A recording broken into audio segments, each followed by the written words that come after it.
Ora, muito bom dia. Vamos lá ao segundo dia da semana, terça-feira, dia 15 de setembro do ano da graça de 2020. Olhe, as aulas para algumas escolas começaram no início de setembro, escola alemã, St. Julian's e por aí adiante. Ontem começaram algumas escolas privadas e hoje vamos neste crescendo de início das aulas. Portanto, como nós estamos a perceber estas limitações todas, vão provocar uma coisa já à partida, que eu gostava de alertar aqui, que é, vamos ter mais carros na estrada seguramente, porque as pessoas têm medo dos transportes públicos, nem toda a gente vai de bicicleta ou de moto, portanto, essa é uma realidade com a qual vamos ter que contar nos próximos tempos. Bom, deixe-me só perguntar se está tudo bem com o som. Há bocado tive aqui um problema, gostava que me dissessem se está tudo bem desse lado. Ok, então irmos ao programa de hoje. E antes de começarmos com a agenda de hoje, quero só fazer um alerta. Nós vamos ter o Think Tank hoje, como sabe, é à terça-feira, a menos que seja avisado otherwise. Mas a emissão de hoje não vai ter lugar pelas 18 ou 18h30, como costuma suceder. Vai ser pelas 16h30, porque um dos nossos participantes tem um problema de agenda e, portanto, temos que ou íamos passar isto para mais tarde ou para mais cedo. Ficou para as 16h30. Não se esqueça de ver, vamos analisar, eu, o Jorge Marrão e o Joaquim Aguiar, a atualidade política e económica desta semana. Segundo alerta, não sei se viu ontem, fiz aqui um convite para as pessoas participarem na conferência que a AGA Seguros organizou com a Exame e comigo, que corresponde ao lançamento de um prémio Inovação na Prevenção de Seguros, baixar risco. E uma das pessoas presentes, aliás, duas pessoas presentes que nos deram informações interessantes, Luís Castro Henriques, presidente da AICEP, e o segundo, o Pedro Matias, presidente do ISQ, Instituto de Saúde e Qualidade. O ISQ tem feito um trabalho notável, em variedíssimas áreas, nomeadamente na formação e certificação. Mas o Pedro Matias alertava para um problema que eu quero trazer aqui um dia deste, que é o seguinte. Nós temos no ecrã à nossa frente, no que respeita a fundos da União Europeia, mais ou menos 54 mil milhões de euros. Metade destas ajudas por causa da recuperação relacionada com a pandemia e metade no âmbito do quadro comunitário de apoio. Não se chama assim hoje em dia, mas ou seja, é dinheiro que vem da União Europeia todos os anos. Quero dizer isto, ok? Bem, o Pedro Matias alertava para uma coisa muito interessante. Metade deste valor vem do tal quadro comunitário de apoio, se quiser quadro financeiro plurianual, mas a forma como nós estamos a planear a utilização destes fundos é a mesma das últimas décadas. Does it ring a bell? Bom, eu vou deixar isto para você pensar, para aqueles que gostam de pensar, e para perceber como nós somos maus a planear o futuro, e vamos voltar a isto no outro dia, eventualmente esta semana. Vamos então ao período de ordem do dia para começar pelas sondagens. As sondagens ontem divulgadas pelo meu jornal, pelo Jornal de Negócios e pelo Correio da Manhã, dão conta de duas coisas. Primeiro, uma baixa do Partido Socialista, 37, qualquer coisa, e uma subida do Bloco de Esquerda e do PAN. O Bloco passa de 8,5% para quase 10%. Bom, sondagens valem os que valem, mas eu acredito em sondagens, ok? Sobretudo quando todas apontam no mesmo sentido. Porquê é que eu trago isto hoje? Não é porque, sei lá, sobe aqui hoje, baixa ali amanhã, isto é uma coisa normal, a questão não é essa. A questão é, você provavelmente vai assistir nas próximas semanas a um fenómeno inevitável, que é, provavelmente, vai ter uma radicalização do discurso do Governo e também mais spin à volta de medidas que o Governo vai tomar para calar isto. Quase certeza. Esteja atento. E provavelmente vai assistir também a esta demagogia por parte do Bloco, temos visto quase dia sim, dia não, e do PCP, porque pelos vistos isto está a dar votos, não é? Está a dar resultado. Bom, segundo ponto, eu não tinha falado nisto ontem, porque não gosto de falar sem analisar primeiras coisas, às vezes com o risco de perder a componente da atualidade, mas o Correio da Manhã, salvo erro, de domingo, já não me recordo, domingo, exatamente, trazia uma manchete curiosa, que era negócio do ambiente, aliás, Ministério do Ambiente é negócio milionário com o Estado. Polémica envolve membros do Governo. Empresa do número 2 de Matos Fernandes, ouviu bem, A empresa do número 2 de Matos Fernandes celebra 39 contratos na área do ambiente, 11 já como governante. O número 2 da empresa, Eduardo Pinheiro, e ministro são amigos, diz o Correio da Manhã. O primeiro, Eduardo Pinheiro, diz assim sobre o ministro: nunca lhe pedi nada. E o ministro diz: nunca influenciei nada. Eu não tenho razões para duvidar. Porque, apesar das críticas que eu faço do ponto de vista institucional a João Matos Fernandes, eu tenho simpatia pessoal por ele, até o conheço pessoalmente e já falei com ele. Portanto, eu não tenho razões para duvidar. Mas você já percebeu que isto, qualquer criança entende isto, não é? Isto, se for verdade, não é bom. Porque para a mulher de César não chega a ser séria. É preciso parecer. Ora, quando se começa a ver... Ontem até juntaram um dado. Houve uma pessoa que me escreveu a dizer assim: você não tocou naquilo, mas já aqui mais um dado, que é aquela empresa até foi criada depois de o ministro ser ministro. Bem, o drama disto é que no meio da suspeição em que está metida a sociedade portuguesa, nomeadamente o ambiente político, isto não é saudável. Por mais que o ministro tenha razão e o Eduardo Pinheiro também. O que eu acho espantoso nisto tudo é como depois isto não tem eco, percebe? Há uns anos atrás qualquer michuruquice, inclusive a coisa mais idiota do mundo, era eleita à manchete, aberturas de telejornais, comentadeiros a falar por todo o lado. Agora ninguém fala de nada, assim como... Lembra-se do Sócrates? Houve uma altura em que houve jornais que começaram a levantar suspeitas sobre coisas que estavam a passar há mais de 15 anos e ninguém ligava nenhuma. Até o dia em que o Ministério Público pôs a mão na massa, a Justiça. Isto não é saudável. E não é saudável, inclusive, do ponto de vista da comunicação, da transparência na sociedade. Sim, eu estou a criticar a comunicação social. Ok? Vamos ver onde é que isto vai parar. Porque eu espero que esta história não fique por aqui. Não é para condenar o ministro nem o tipo da empresa, percebe? É para, pelo menos, ficarmos com a certeza que, de facto, aqui não há nada. Mas convenhamos uma coisa. É que já são tantas golas, percebe? Mais... enfim, já são... Eu ia desfiar um rolo aqui, mas não acabava a cor do dinheiro, entretanto. Já são tantas que depois as pessoas ficam a duvidar. O Manuel dos Santos diz assim: se o Camilo não tem razões para duvidar, é ingênuo. Não. Eu respeito a lei, meu amigo. É só isso. Percebe? É só isso. Presunção de inocência. Chama-se isto na lei. Ponto seguinte, os obrigacionistas da TAP, ou seja, aqueles que compraram obrigações da TAP, estão felicíssimos, deram o seu aval ao aumento da participação no Estado da empresa. E como eu os compreendo. Se uma empresa está falida e eles compraram obrigações da empresa, se essa empresa for ao charco não recebem nada. Portanto, dá-lhes imenso jeito que o Estado vá lá meter 1.200 milhões de euros. Capiche? Perdão, estes senhores e senhoras e instituições estão felizes porque você, Rafael, Maria, Alexandre, Camilo, António, Manuel, vão pagar para eles não irem à falência e não perderem dinheiro. Percebe ou não? É só isto. Agora usa a cabeça. Ponto seguinte. Quer saber onde é que está o problema de Portugal? Então veja, na semana passada tivemos um senhor Primeiro-Ministro e uma Ministra da Presidência que depois de um Conselho de Ministros disseram assim, aliás, não foi na semana passada, foi há quase 2 semanas, nós vamos entrar no estado de contingência a partir do dia 15, hoje. E vai haver várias coisas, limitações. Primeiro, as limitações de Lisboa e Porto podem estender a todo o país. Lisboa e Porto já estão habituados. Bem, mas o problema não está aí. Nas empresas privadas, uma das coisas que se fixaram foi a teoria dos espelhos.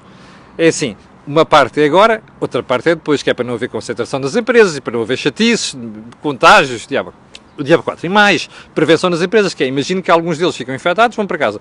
Caramba, tem que haver alguém são as empresas param, não é? Isto percebe-se. O que não se percebe é como é que o governo levou tanto tempo a fazer a legislação. Anunciou primeiro aquela história do Velho Oeste, está a ver? Quem lia aquelas historinhas de quadradinhos do Far Oeste, quando a gente não tinha tablets e telemóveis, a gente lia só os quadradinhos. Então era assim, lembra-se do pá, dispara primeiro e depois faz perguntas depois, quando a pessoa está morta já, não é? Aqui é a mesma coisa. O governo anuncia, mas não tinha preparado a legislação. Essa legislação diz uma coisa que contraria algumas das situações atuais da lei. E qual é ela? Olha, não se pode mexer nos horários das empresas sem ouvir os trabalhadores. Bem, então uma das coisas que está ali é que as empresas podem mudar os horários a seu belo prazer. Mas a lei diz é preciso ouvir os trabalhadores. Alguém se esqueceu disto. Ao que tudo indica, isto só chegou às empresas ontem, na véspera de entrar o estado de contingência. Percebe este governo, com este pequeno exemplo, percebe ou não? É assim, anuncia tudo, não pensa nas coisas, demora a fazê-las e depois não cumpre a lei. É claro que agora descobriram que tem que ouvir os trabalhadores. Ontem o GT, como é que ele se chama? O Carlos Silva, com aquele ar muito truculento dele, vem dizer, não, estão a pensar o quê? Que isto vão impor aqui regras, tem que ouvir os trabalhadores, nós temos que estar a... Alguém devia-se ter lembrado que isto é uma situação anormal e, portanto, o Governo devia ter previsto isto na lei. Não previu. E o que é que acontece? O que você está a ver. Nós estamos já no dia do estado de contingência. As normas vão para as empresas, as comissões de trabalhadores têm de se pronunciar e depois vamos ver. Meu Deus, o universo laboral português é uma miríade de uma teia de leis e contra-leis, depois dá nestas marmeladas, percebe? Isto é uma vergonha, percebe? A vergonha da atitude do governo. E é uma vergonha nós percebemos que podemos ter que mexer em coisas urgentemente, mas depois ainda há este prazo, aquela consulta, não sei das quantas, e depois nada. Isto é Portugal. Seja bem-vindo a Portugal, aquele país que o Marcelo, o Costa elogiam como uma coisa fantástica, percebe? É isto é Portugal. Não se esqueça disso, ok? Quando eles vierem fazer aquelas jogadas de spin. Bom, ponto seguinte, o Porto e a TAP. Eu não quero falar sobre isto, portanto vou tentar falar hoje com o Nuno Botelho, o Presidente da Ação Comercial do Porto. Já uma vez critiquei aquilo, depois teve a amabilidade de me telefonar, a dizer, não, Camilo, eu concordo consigo, mas pronto. Outra vez a história da TAP. Façam-me um favor. Nacionalizem a TAP toda. E depois ponham o Estado a fazer o que quer. Ponham a fazer os fretes todos às autarquias, percebe? Que querem um voo aqui, um voo ali, o diabo 4. Façam tudo isso. Não me peçam a mim, como contribuinte depois, estar-me a meter nas decisões de gestão de uma empresa. Mas eu reservo-me, juro que, ao Nuno Botelho, eu vou telefonar para si hoje, que é para perceber o que é que disse ontem às televisões, ok? E eu depois amanhã vou comentar, que é para não ser desonesto e chato aqui. Fica prometido isto para amanhã. Bom, o fim do banco de horas individual, isto merece um dia um programa, ou uma entrevista, eu hei de guardar isso para essa altura, mas o Governo há um ano acabou com o banco de horas individual, foi uma estupidez. O banco de horas é uma coisa fundamental para gerir picos, estações, seasons, né? Estações do ano, onde há mais procura, menos procura, não sei o quê.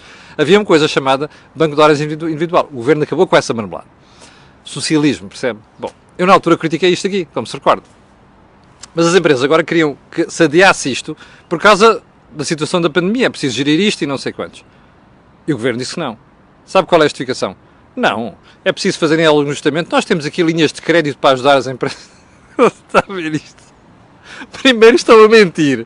O Governo não tem dinheiro para porra nenhuma, está a ver? Está à espera de fundos da União Europeia que só chega no final de 2021. Por isso é que andam aqui a entreter. Hoje é uma linha, amanhã é outra linha, hoje é o Ministro a dizer uma coisa, amanhã é a Ministra da Presidência a dizer outra, depois é o Primeiro-Ministro, depois é o Ministro das Finanças e tal. Isto é uma vergonha, percebe? Bom, mas agora o que eu acho espantoso é uma medida laboral ser compensada com questões financeiras. Isto não lembra a um cão, percebe? Mas olha, você votou nesta gente. Nunca se esqueça disso, está bem? Olha, eu não votei.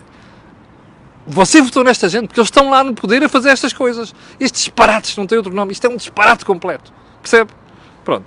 Isto dá para chorar, mas eu confesso já só me dá para rir. Bem, ponto seguinte. Bem, daqui a pouco todo o programa é só sobre o período da ordem do dia.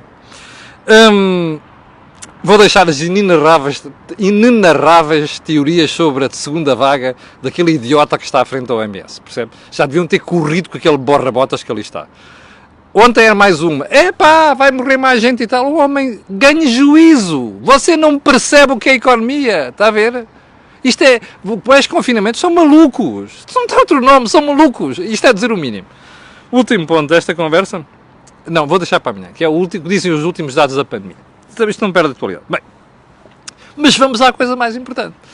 Aqui há umas 3 ou 4 dias, um jornalista, meu amigo, lá de cima, do Norte, telefonou-me a dizer assim: Camilo, sabes alguma coisa sobre as carruagens, não sei quantas que a CP comprou? Aquelas que comprou por 1.600 milhões de euros, 1.650 milhões de euros, não sei quantos, que o Pedro Nuno Santos anunciou com alguma pompa e circunstância. E eu disse que não. E depois ele, opa, olha, sabes uma coisa, eu vou muitas vezes à Galiza e tenho lá amigos que me escreveram a dizer que a Voz da Galícia publicou um artigo, salvo ver no dia 9 ou 10 de setembro, a dizer que aquelas carruagens compradas tinham um problema. Por isso é que não iam sair de circulação em Espanha.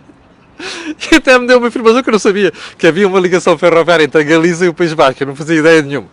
Então diz-me assim, parece que saiu uma notícia. Bom, eu nunca mais prestei atenção àquilo, porque já tínhamos tido muito spin sobre isto e eu até pensava que o assunto estava fechado. Mas não estava. Ontem mandaram-me uma cópia do La Voz da Galícia.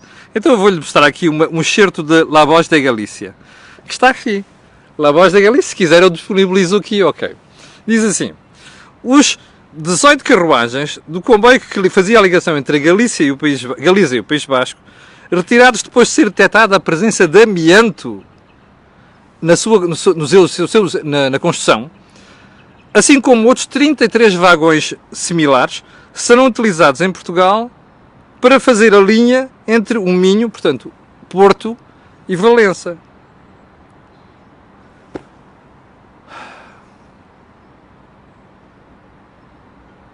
Sabe porque é que é este silêncio? Mentalmente já disse uma série de palavrões. E não posso dizer aqui em direto. Peço desculpa. Mas é assim. Eu já tinha criticado a decisão de comprar vagões fora de prazo só para ocupar as oficinas, percebe, aqui em Portugal, que era a ideia do Pedro Nuno Santos. Agora, o que eu não fazia ideia é que a irresponsabilidade do governo é tão grande. E eu até não vou ficar só pelo governo, vou chamar do Estado português. É tão grande, percebe? Que se isto for verdade, devia cair um ministro, percebe? Se isto for verdade, devia cair um ministro. Repara, eu ainda não vi os tipos da CP, depois de ter lerem isto, e ainda não vi os sindicatos, que em Portugal berram por tudo e por nada, quando há histórias de amianto nos edifícios. E acho muito bem, porque o amianto tem problemas cancerígenos. Origina problemas cancerígenos. Para abrirem boca por causa disto. Se isto for verdade, era razão para cair um ministro. Diga-me uma coisa, você viu aberturas de telejornais com isto? Você viu manchetes sobre esta história? Deus queira que eu esteja errado. Deus queira que a Voz da Galícia não tenha razão. Porque se tiver razão, e nós virmos o que está a suceder em Portugal, que ninguém pega nesta brincadeira, há um jornal, outro pegou, verdade seja dito, o Jornal Económico pegou. Disseram-me ontem à noite, eu estava a falar com alguns colegas meus, inclusive da comunicação social, a perguntar assim, pá, a malta não noticia isto, e alguém disse, olha, o Económico trouxe isto, honra seja feita. Pá, desculpem lá, se mais algum tiver feito referência a isto e não tiver aqui, eu tiver que cometer uma justiça, por favor me digam.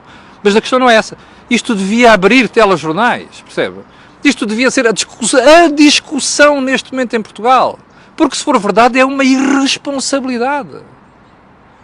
Não acontece nada. Não se esqueça de uma coisa. Você votou nisto. Ouviu? Não fui eu. Alguém votou nesta marmelada. Ponto seguinte.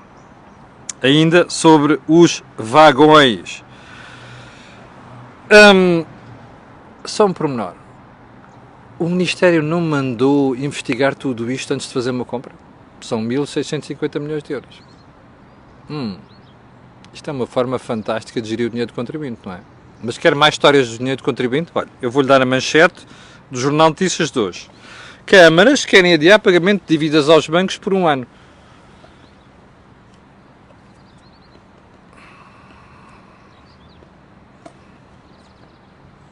Não faltou o som.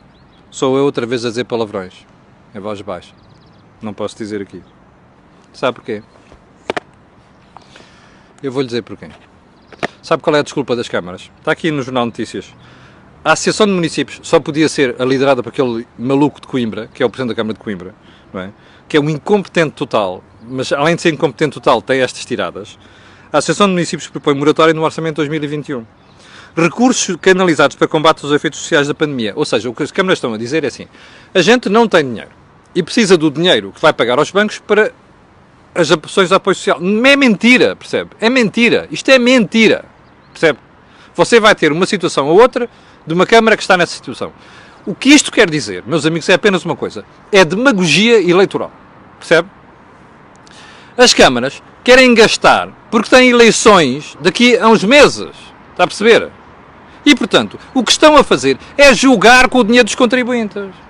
O que está aqui... Mas você tem ideia do que é que seria uma moratória das câmaras aos bancos? Tem ideia? E sabe quanto é que isto custaria? Esta malta deve achar que o dinheiro cai do céu. Eu vou-lhe recordar isto. O Joaquim Miranda Sarmento, eu refiro aqui muitas vezes como bom exemplo de análise de finanças públicas, dizia ontem uma coisa. O que está em causa nas moratórias de particulares e empresas aos bancos são 40 mil milhões de euros. Ouviu bem? Quase 25% do crédito concedido. 40 mil milhões de euros. Agora imagina o que é as câmaras. Junta às câmaras uma moratória. Sabe o que é que vai suceder quando esta coisa das moratórias não tiver uma resolução? Provavelmente você e eu vamos ter que meter mais dinheiro nos bancos. Porque os bancos tiverem um problema com non-performing loans, crédito mal parado, se você quiser, por grosso modo, não vão ter dinheiro para isto. E os acionistas também não. Portanto, quer dizer que você e eu vamos ter que meter dinheiro dos bancos. Imagine se vocês juntarem este lote das câmaras. Isto é uma irresponsabilidade só possível num país de bananas, perceba? Se isto fosse um país à séria, ouvia um tipo propor uma coisa destas e caía-lhe em cima imediatamente. Em qualquer país decente, onde o contribuinte, o eleitor, está atento a estas marmeladas, tinha dado uma sova, entre aspas, não estou aqui a incitar à violência, atenção, tinha dado uma sova nos indivíduos que propõem coisas destas. Isto é uma irresponsabilidade. Não tem outro nome, percebe?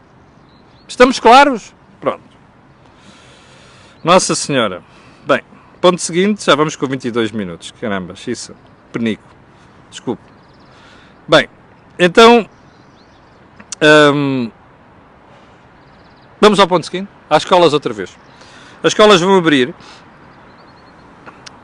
Recorda-se há quantas semanas eu estou a dizer assim, não devíamos estar a discutir o regresso às aulas? Recorda-se? Já lá vão 2 meses, não é? Eu acho que até me atrasei, devia ter começado isto mais cedo. Você reparou ontem na discussão toda à volta das escolas, as regras, não sei quantos, e depois os auxiliares que não chegam, o Primeiro-Ministro ontem já fizemos o possível, já aumentámos os auxiliares. Vai descobrir que daqui a umas semanas não aumentou coisa nenhuma, aumentou para aí uma mexeruquice. Mas a questão não é essa. Já percebeu a desorganização total. Ouviu ontem o João Dias da Silva, mais o outro, o Mário Nogueira, ouviu o tipo da Confap, não, epá, esta malta está doida. Dá a sensação que não querem voltar ao trabalho, está a perceber? Dá a sensação que não andaram a discutir nada nos últimos tempos. Agora lembram-se tudo e mais alguma coisa à última hora. Isto é só lobbies, percebe? Então na educação uma vergonha, é só lobbies. Esta malta puxa toda a brasa à sua sardinha e está nada preocupado com a história das aulas, dos alunos e do futuro dos alunos. Nada! A gente ouve e fica com a sensação que querem outra vez um confinamento, está a perceber? Não têm noção nenhuma do que é que estão a provocar. Isto é Portugal, não se esqueça, aquele país que é frequentemente elogiado pelos Marcelos e pelos Costas. É isto, percebe? Você tem uma algazarra total na educação, o Ministro anda ali às aranhas, o pessoal do setor não sabe o que anda a fazer, não preparou rigorosamente nada. E agora ontem, já percebeu o que é que o António Costa dizia ontem? Não quer dizer que não vá problema. Pois, claro. Sempre houve problemas, sempre, sim, mas olha, como este governo é tão bom, e digo que se faz tudo a mais alguma coisa, eu estava à espera que pelo menos evitasse isto.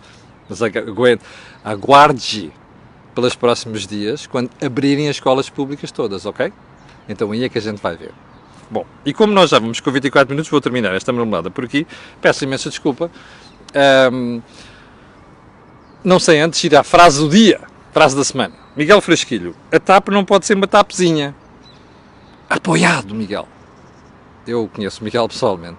Miguel, mas pague você então. Ok? Você e outras pessoas quiserem pagar a TAP para não ser uma TAPzinha. Eu não quero. Eu não quero pagar para ser uma TAPzona. E já agora uma coisa. Não, a TAP não tem de fazer todos os servicinhos que os lobbies andam para aí a fazer. Não quero. Quem paga sou eu. E já pago demais para aquela marmelada. Ok? Bom, não se esqueça. Think Tank às 16h30. Quanto a nós, espero por si amanhã às 8 da manhã. Às 6.700 pessoas que estão em direto, eu quero agradecer a sua paciência. E estas pessoas, aquelas que vão ver, já sabem porque é que eu vou pedir para pôr um gosto e partilhar nas redes sociais. É que aquilo que você ouve aqui, não ouve mais sítio. Obrigado, com licença, e até amanhã às 8.